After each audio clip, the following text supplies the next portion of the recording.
peu avant les années 2000, Leo Brouwer a 60 ans et il revient à ses Estudios Sencillos, ce cycle qu'il a accompagné toute sa vie, avec 10 nouvelles qu'il rebaptise Nuevos Estudios Sencillos.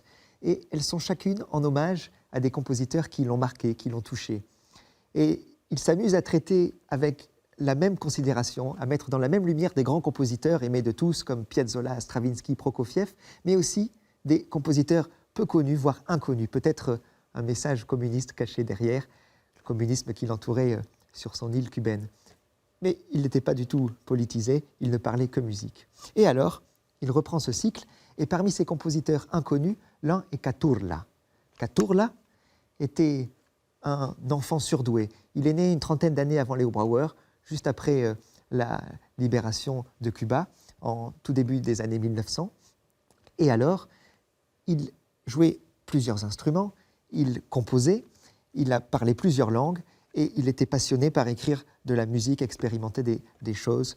Mais malheureusement, malgré son talent, il ne pouvait pas vivre de sa musique, et donc il reprit des études. Et il était quelqu'un de surdoué, il avait des facilités, et Cuba venait d'être libéré, il avait une vraie conscience politique, un message presque philosophique, et il fait des études de droit. Assez vite, il devient avocat, puis juge.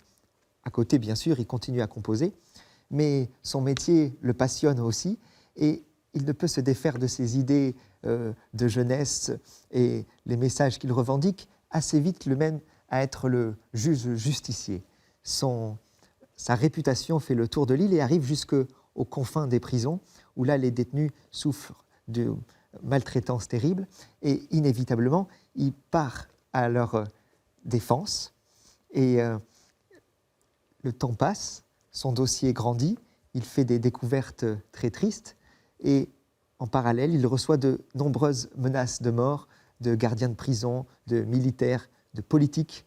Et un jour, sur la place de la ville, un homme se pointe face à lui et lui tire 2 balles. Il est assassiné, il a à peine 34 ans.